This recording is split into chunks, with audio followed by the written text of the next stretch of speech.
Hey guys, welcome to Cricket Fanatics Magazine. This is your review show. I'm your host, Khalid Moeedin, and this is the show where we talk about the Pakistan versus South African T20 series. Now, wonderful win for South Africa, solid win. I'm not going to jump over the moon and be like running around the house like crazy, but I thought it was a very professional performance by South Africa. They managed the game really well. Dwayne Pretorius, man, guys, give some fire to that guy. He is excellent. The guy that we're looking for to actually add that value to our lineup with the bat, with the ball, I think he's an excellent player. I think that he's really put up his hand for that World Cup spot. I think if we don't take him to the World Cup, I'm really going to be running around outside with an axe or something. So I'll be really upset about it. So let's hope that Boucher will see it. I think he has trusted in him so far. Over the last couple of series, he's put him into the side unless he had some injuries. But I think that we found our guy that can bat in T20 cricket, maybe in the 6-7 position, that all-rounder that we're looking for, that has more bat in him. And then if he can bowl like this, I know he's been working on his bowling. I know that he tried to get his pace a little bit up. I know he tried to do all of those things, but he doesn't need to do that. Not for T20 cricket. I think that he needs to stick to his guns, bowl the way he bowled, very accurate, move things around, messed around with the speeds, messed around with his line and length, really was accurate, and his execution and his game plan was excellent. So I want you guys to smash that like button, please, for Dwayne Pretorius. I mean, I think that is what we need right now. That's what we need. And everybody out there, thanks a lot for tuning in to the show, and subscribe to the channel as well. I mean, if South Africa is going to continue winning, we're going to have some great shows moving forward. So let's introduce everybody onto the panel. We've got Paul, we've got Mr. Cricket Connoisseur Aaron, and we've got Emily on the show once again from Offside Maidens. Welcome to the show, guys. How are you feeling? Thanks. Can we get a lovely subscribe for Khalid's haircut? Yeah, nice trim, man. Thanks, man. New year, new Khalid. I tried to go for Emily's look, but I didn't have a picture on my phone of Emily, so I couldn't really show the barber. You know, I was going to say, is that a young fade you've got over there? Yeah, I see you. Fading on the side. So, guys, let's start with you, Paul. What did you think about this particular performance? I mean, all I can do is rant and rave about our bowling performance specifically. I mean, I think, okay, from the batting perspective, maybe let me just give my quick thoughts about some of the things that I'm going to be a little bit critical of. I need to be both sides here and give both sides of the story. But I mean, Janneman, I think it was just a good ball that he got, to be honest with you. I mean, Shaheen Afridi is just an incredible bloody bowler, and I can't give him enough props. I think the only person that really maybe gave his wicket away was John. And also maybe Pite. I think that Riza needed to go and have a go.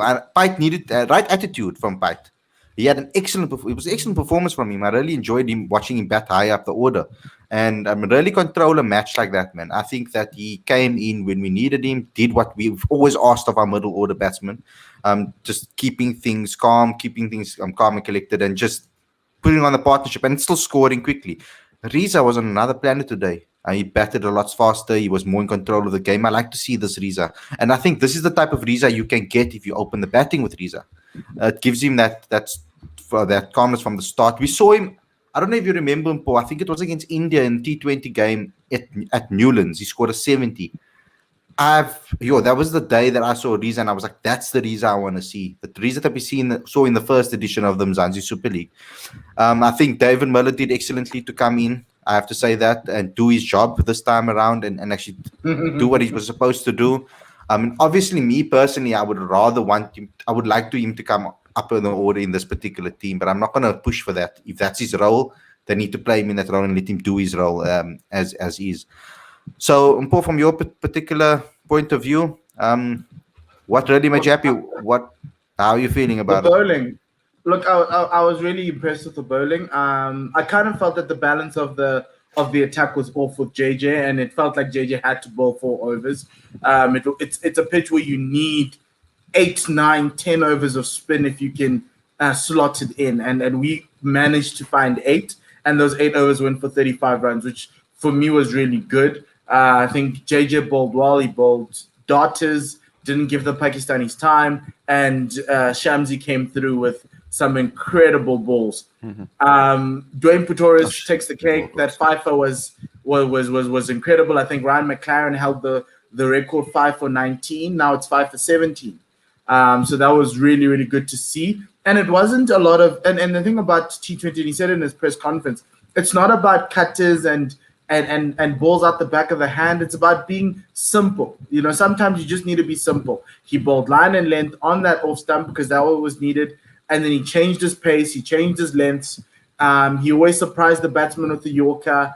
And that's what got him the wickets that he needed because the batsman never knew what was coming. And that's also a good thing. And they weren't. So sometimes in T20s, you find yourself giving away extras. Like, you know, the whole pipe fumble, you're on wicket, non-wicket. That's needless from a Pakistan perspective. But today they were accurate. They were really good. They set to their plans. I loved, there was one ball from Glenton, that one that he bowled at 148 k's an hour, that Yorker, that was really good. I'd like him to play tomorrow and maybe rest Luton and give Nandre an opportunity. But then from a batting perspective, I love the fact that Reza's our anchor. And to a certain extent, if people are expecting Reza to be Yanaman, Reza's not going to be Yanaman. Reza's your anchor. He has to sit. He has to take majority of the balls if he's opening the batting. And to a certain extent, if Reza's going to bat at 3, you are telling us then, if it's Temba, Quinton, Reza at 3, you're telling us that you're going to have 2 anchors in the innings, and that's Temba and Reza, because they'll always catch up the strike rate. Don't ever worry about balls, runs to balls. You just need him to catch up the run rate. You need him to hold out, and then Yanaman and everyone else batting around. I felt JJ was what I wouldn't have selected JJ today. I as you saw in the WhatsApp group, I was not happy. Kind of felt that Mark Butcher got the balance off, because for me, Dwayne Pretorius is your number 6. Dwayne Pretorius should always be your number 6. And if you want to elongate your batting lineup, if let's say you lose early wickets at the top, for instance, if Yanaman went out in that first over and JJ got out somewhere in the 4th over, I would have actually promoted Dwayne to try and take advantage of the power play as some sort of a pinch hitter, because the wicket is slow, it's easy. The field, you've only got 2 fielders outside of the ring. That's something that I like for Dwayne, and Dwayne should always be your number 6. But yeah, JJ bowled well today, so that's great. And look, the way Miller finished it off, that's what you needed. But he was playing with house money. There was nothing more left for him to do. So look, I think we should be happy that we finally won a match in Pakistan. And it sets it up for a decider tomorrow. I'd like changes, and the one change is Ryan Rickleton in for Yanaman Malan. Yeah, I would like to see that. And Nandre Berger playing tomorrow. Yeah, I would like to see Nandre Berger. And maybe rest one of your all-rounders. I don't know who, but Andile out, Nandre in, and maybe give Junior Dollar one last chance for Luto Supamla, and then we'll come back home. Taylor will get his opportunity some other time. Yeah, you see, I'm very concerned about now when these guys are not concerned. It's a good headache to have as a coach, to have all these players come on form, especially with the tour happening against Pakistan again in April. We're obviously I would love to see Glenton Steedman bowl on our pitches here against in Centurion at the Wanderers against the Pakistan team. And I want to see those Yorkers. I want to see him. I think it's a little bit also nervousness around for him as well.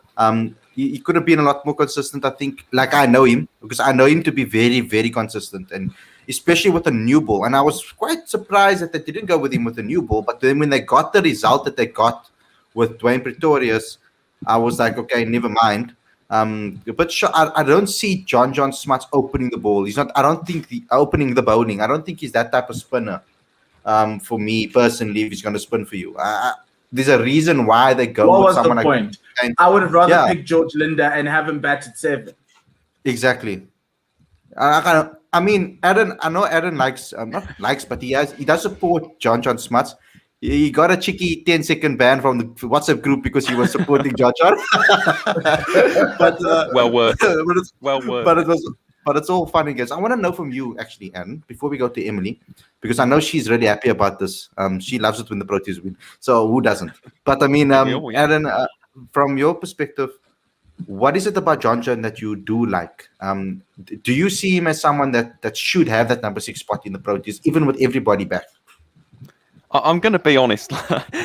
In terms of in the Proteas, maybe not as a guaranteed starter. I've just liked him in domestic cricket, to be honest, for the Warriors. And to be fair, today he showed that he can be a very viable bowling option. I know that he did open with the new ball, which was a little bit strange in terms of tactically, but he did actually bowl very, very well. He was very economic, went about 5 and over, I think. He went for 20. Unfortunately, not to get a wicket in his spell. So for me, in terms of longevity and his place in the team, I've got to concede defeat. There are better options. But I do love it when John plays. It's guaranteed entertainment. And while he plays, I'm going to enjoy it. Simple as that. No, I love it. I love it. I love it. Because I want the nice, versatile opinions from everybody, and I love it. It's my thing is that South Africa's producing so many left-arm spinners, man. It's like ridiculous. All left-arm all-rounders in South Africa are spinners, are left-handed. We're not producing. I think Bryce Parsons is the one off spinner that we have that is a batter now, so that we got to recover from the system. Friday. If Ryan Rickleton's not playing, Bryce Parsons is going to light all of you guys up. I love Bryce Parsons. Really. There's a particular match I saw. It was in Cape Town. It was for a schools event. I don't know if it was Kai Majola Week or it was another schools event, but Ryan Rickleton, Bryce Parsons was playing. I saw this boy, total collapse. When I mean total collapse, I mean like 20 for 4. And he was still stuck at the crease. He came in at 3, but he was still stuck at, I think it was 20 for 5. He scored a century to win the game for his side. It was an incredible knock. And I was standing there looking at him, and I'm like, and it was against the best team of the tournament so far. That was against Northerns. It was the Kai Majola Week, I think it was. It was against one of the top teams at school level that particular year. It was Northerns. And he just completely, what I like the most about it is how he formed the strike. When he batted with the tail end, they didn't even see the ball. They got maybe one ball before he rotated the strike at the end of the game. Sometimes he's like he rotated the strike one ball too early, and then they had to face one ball to block out the last ball of the over. But majority of the game he formed the strike. And when I saw that happen, I was like, this is the type of mentality we need from our young players. Emily, how are you feeling after this particular win, man? And obviously you got something right. We had a private chat when we spoke about the pitches, and I was like, no, there's no way they're going to go prepare another pitch. Not enough time to prepare another strip for them to play on. And while I was wrong, you were right. Tell me about what you thought about this particular match. Yeah, obviously it was nice to get one right for once. But no, yeah, it was a good match. I think a better performance in all 3 departments. I think definitely a better fielding performance, better bowling performance, and I think that partnership between Reza and Pites was a crucial partnership. I mean, they scored 77 in that partnership, or 54 balls. So I think that was. I mean, I think they particularly looked comfortable against the spinners. I think a lot more comfortable against Usman Khadir. So yeah, I don't know. I think it was a much better approach to spin, particularly, but all round it was a lot better performance. So yeah, I'm definitely happy with with today's performance. I'm only concerned about when we pick our final World Cup team to walk the field. What I'm concerned about is that the guys that are kind of in form, a lot of them are anchoring players that we have in that batting lineup. Faf, Rassi, Reza, Temba. There's a lot of anchors that we got. If you look at that top 6, there's actually not a lot of explosive players. Rassi won't play if you take AB. Yeah, well, that's only if we take AB. If AB says he wants to play. We won't take him. No. Guys, this is Mark Barcher's friend. He's going to the World Cup. Let's pencil it in. If he doesn't get him, we can then judge Mark Barcher. But I honestly don't think Rassi's going to go to the World Cup. I really think that unless he has a great T20, CSA T20, I don't think there's a need to take Rassi to the World Cup. The question would be then, Rassi will be fighting for a position with Reza and Yanaman, as well as possibly John, as for those last 2 batting spots. Pite as well. But But I don't see Rassie starting, and I don't see Russ. It doesn't make That's sense. crazy, AB de man. Villiers is going to the World Cup.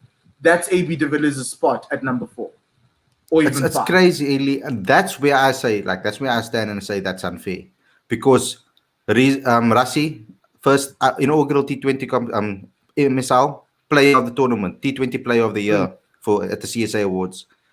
It was excellent in that particular tournament. Comes to play for the Proteas, instantly hits the ground running. Was one of our star players in the World Cup.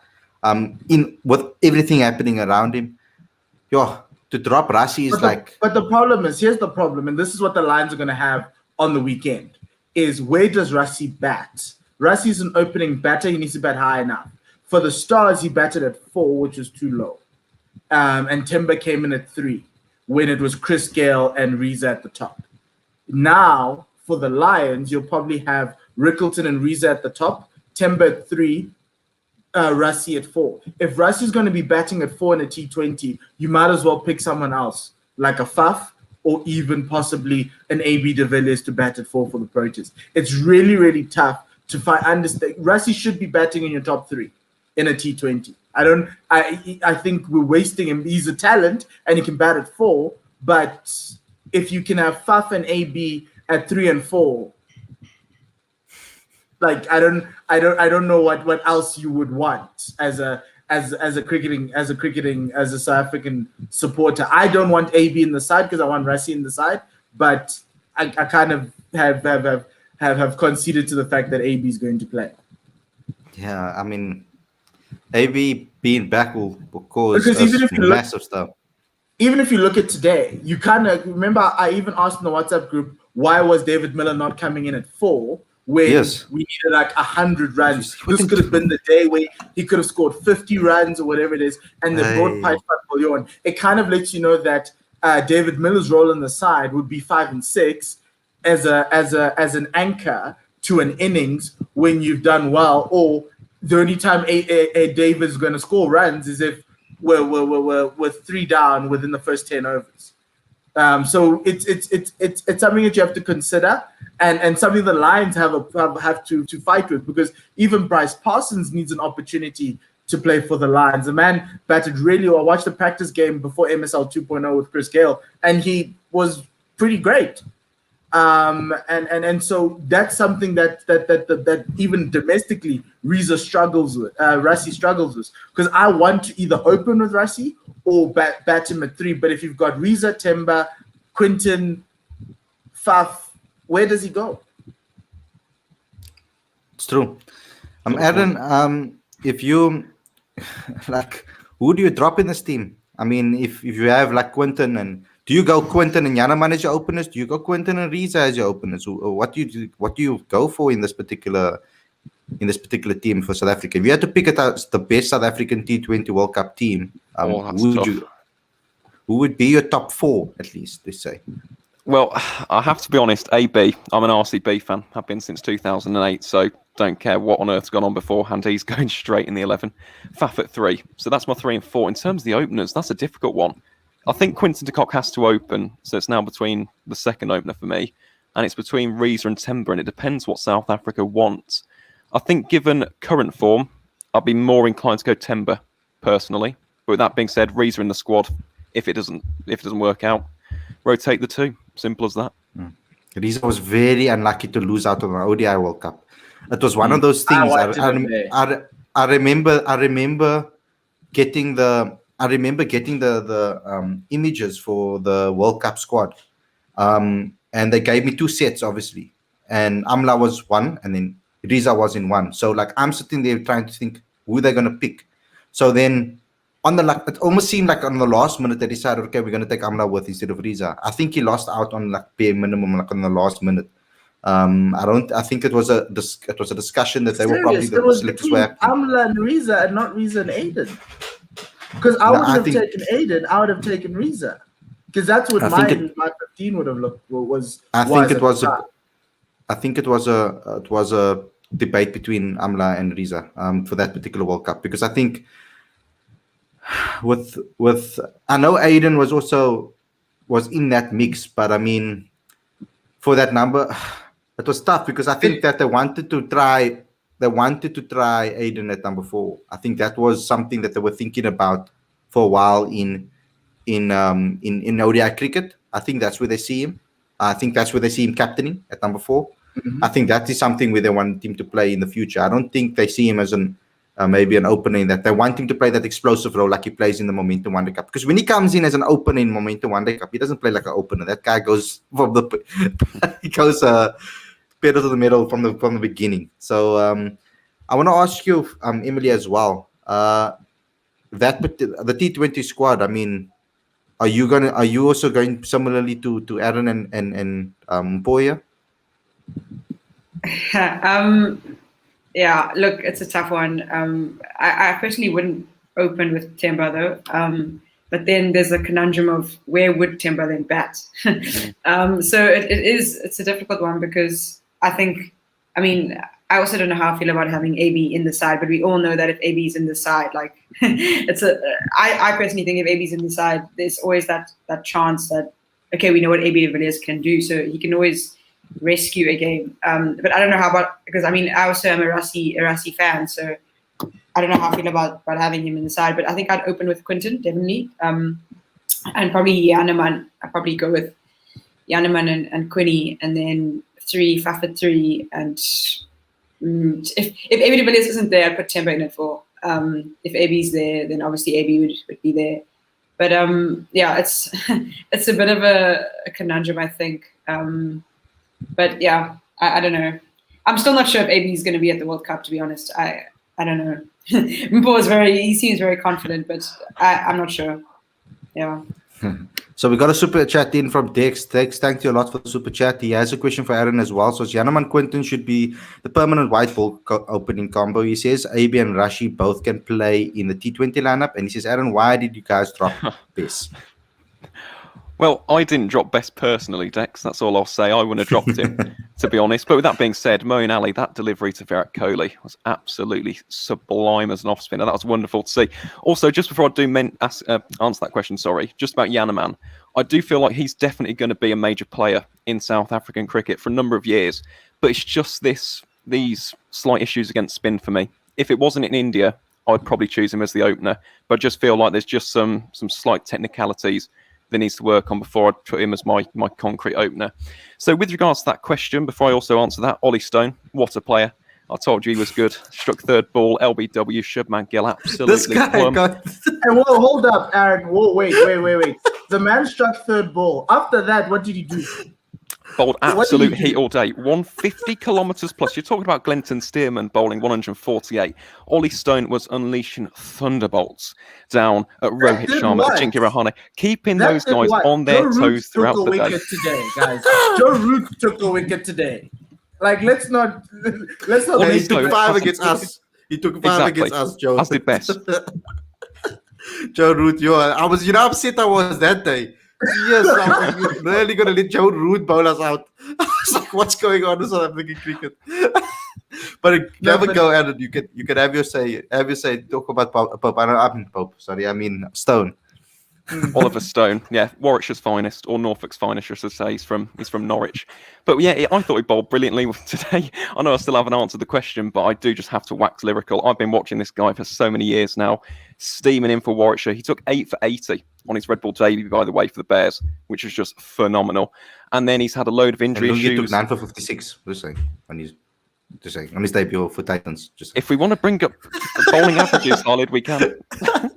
That's all I'll say. But no, of course, with regards to Ollie Stone as well, it's the injury issues. So for him to have come back from 2 major stress fractures, missed the entirety pretty much of 2019, and see him back in an England shirt. I was there for his debut on 2019, the 24th of July against Ireland. We got bowled out for 85. He scored 19 and then took 3 wickets. And to see him in action again in that 3-line shirt, bowling absolute heat. Oh, it doesn't get any better, honestly. And hopefully, fingers crossed, Sibley gets some runs tomorrow. Now, that's enough waffling from me. Let me actually answer the question. With regards to Dom Bess, we dropped him because of consistency. So although you look at his average, and his average overseas in, I think, about 21 innings is 22 or 23 at the moment with the ball, it's the consistency, or inconsistencies, I should say. So with regards to his line and length, he was very, very erratic on day one. Not on day one in the first test, sorry, on day 5. There's been a lot of maybe lucky wickets per se. He hasn't really looked in full control of his game so far for a lot of people. And I think Chris Silverwood has also seen that. So that's why we brought Moeen Ali in. In addition to that, it's a fantastic opportunity for Mo. Hasn't played for England since 2019. It gives him an opportunity to really fight for his place again.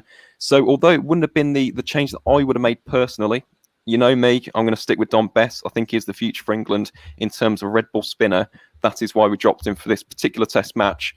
Give him almost that, what to say, not motivational boost, but the feeling that he isn't invincible in that team. Hopefully that'll motivate him, kick him back into gear, and we can see the best of him heading into the rest of the series and beyond. Okay. I have to give a quick shout out before we say our last couple of points about this particular victory. I have to give a shout out to Klaassen. He played captain very well. I think what I've seen from him as a captain in this first opening 2 T20Is, I think it's been excellent. The way he's rotated the bowlers, the way he's bowled, and the way he's trusted his players. Even the way he's done his reviews.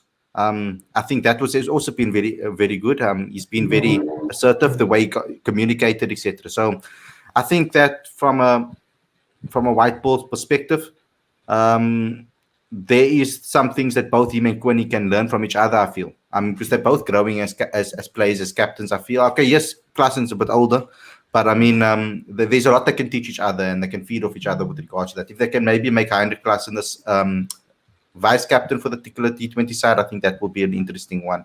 Can we wrap this up now? Let's go on, Paul. Start off with Paul. On Klaassen, I just loved how he reads the game. It's not like it's a set plan. He's reading the game. The plan is obviously the first over will go to spin. That you can take. It's a South African thing. Outside of that, everything changes. And I love how he read the game well, especially his use of the spinners. Mohammad Rizwan is living in his own world. Like, honestly, the man can do no wrong. And shout out to him. I think he's 100 test, 100 T20, 50 T20. I'm like, what the hell is this guy? Wow. No, but yeah, and we can't seem to get him out. And he's been the backbone of this team. I think moving on to tomorrow, I'd like to see Rickleton in. I really do think he's another option at the top. I'm a fan of a yin and a yang. So one explosive batsman and one batsman that can anchor the innings, take his time, and get your 120 strike rate, 120, 130 strike rate, and someone that can try hit the 140s, 150s. And so tomorrow, let's see what Rickleton can do and give Janneman a rest. I'd like to see the left arm Nandre Berger. I think he's good. Oguhle, I'm not too sure if he'll get a game. I don't know how it's going to work with the bowlers because obviously, like for a guy like Junior Dala, if he doesn't play ever again, he'll have only been given one opportunity, whereas Oguhle has an entire career. So I think maybe just give Dala one more run and see how that's going to look tomorrow. But like I was impressed today. I love the fact that the bowlers set it up. But hopefully, because it seems like if you win the toss, the game should be in your half. So look, I'm really excited. I would, if AB doesn't go to the World Cup, I will have Rassie on my side. Like, it's not like I'm throwing Rassie away. Rassie's my guy. And this weekend you all will see why. I just think we have a fanciful, we just have a fixation with a man who really shouldn't be the future of South African cricket. But anyway, I won't pick him. To be honest, I won't pick AB. If I was the coach, I won't pick AB. I also wouldn't, but we're in a new regime, Khalid. Like, we need to understand that. And that regime loves that man. So it's what it is. Emily? I think firstly, Mohammad Rizwan, he's a phenomenal player. I mean, to get your debut 100, test 100 and debut test, T20 100 in like a week is just, it's crazy. So he's a really good player. I think I'm not quite sure how many changes they will make. I'd love to see Reza stay in because, like I said, Reza can hit I think I said it last night, Reza can hit a lofted drive over covers for 6 easily, and that's what he did today. So I'd like to see him stay in. And I think maybe perhaps bring in, I don't know if they will, but bring in Ryan Rickleton like I wanted and like Mpho wants as well. The bowling, I'm not too sure how many changes they'll make in bowling. I think Glenton might get another chance. I don't know. I think John might be subbed out. But yeah, I'm not too sure. I just love to see Ryan Rickleton come in, and hopefully he does. Yeah, and Aaron? I knew you'd put it up. I knew it. As soon as I saw that in the corner of my eye. I knew it. Right, next time I'm coming with the stats. I'm coming with the bowling averages. I'm coming with the pitch maps. After two matches. After 2 matches. Hang on, let's put a little asterisk by it. There's going to be plenty more. Okay, Ollie Stone. Oh, look, yes, he was bowling rocket. I'm glad that the nickname is taking on for you. Honestly, I'm glad that the nickname is catching on with him. I hope with the viewers. I really hope that we play the Proteas and Ollie Stone takes 7. That's what I hope for. I'd love nothing more than that. What was he doing? Like, I was like, okay, fine. Let me watch some swing tempo. The surface is dead. Okay, he's trying to do his absolute utmost. He's getting no support from anybody else other than Jack Leach, who, again, shout out to Leachy, the nut produced yet again. But of course, it's like he's 27. He's playing in his second Test match. What else can you expect? The guy is he's dynamite. Okay, that's all I'm going to say. You wait and watch tomorrow. You wait and watch for the rest of this game. Hopefully, the rest of the series. Fingers crossed we get to see him. And of course, in the summer. And he will provide the goods. But that's enough about the next generational fast bowling talent that is Ollie Stone. Let's talk a little bit about the Proteas. And first of all, I just wanted to say, if you're not going to have AB de Villiers in the World Cup squad, I'll happily give him my passport and we'll have him with England. I would not mind having Abraham Benjamin in the middle order, just consolidating. He'll just be like an Afrikaans person player. Milan was born in London. Yes, but the surname is enough. Like, it's fine. Right, again, that's for another show. Milan roots. And the W in his David. David. Yeah, you guys call him David. You don't call him David. Again, not the time for the show. Telling you, the Milan roots. I'm telling you that he was born in London. I know he was. We know he was. But it doesn't matter. We're not denying. We're just saying. We're not denying that. We're just saying. It's an Afrikaans voice player. So it is. Right, I'll have to concede defeat on that one. You can take Afrikaner out of South Africa, but you can't take the Afrikaner out of the Englishman. I'm telling you now. Right then, gone completely off topic there. But with regards to tonight, you know what? First thing I just wanted to say, I'm really happy for South Africa fans such as you three, and of course the viewers out there as well. Because was it a 5-match losing streak before this? Obviously, you lost. I thought you lost one to Australia as well. Oh, in T20s. Yeah, we did. I was talking about cricket matches. I thought you were talking about cricket matches because we've lost 4 in a row or 3 in a row. Yeah. Well, at least you've snapped the streak though, which is fantastic. It's nice to see some smiles on faces here at Cricket Fanatics magazine. For once, instead of rants. Oh, it won't be smiles if it's 2-1 tomorrow. I will be there then for that, with the popcorn at the ready and the Ollie Stone stats as well. Don't think I'm not bringing receipts.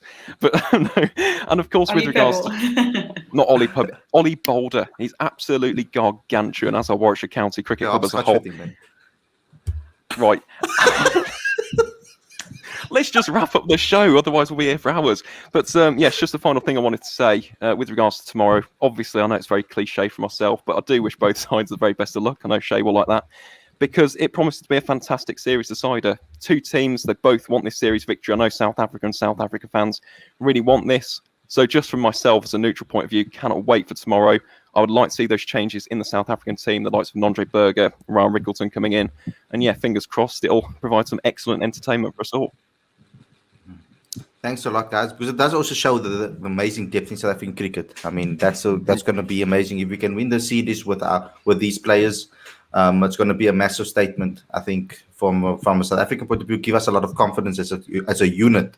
That's my concern when it comes to AB de Villiers. I wouldn't want someone like that to come in and just destroy that unity that the squad is building. Because I think everybody in the squad understands that, look here, we need to play our best cricket.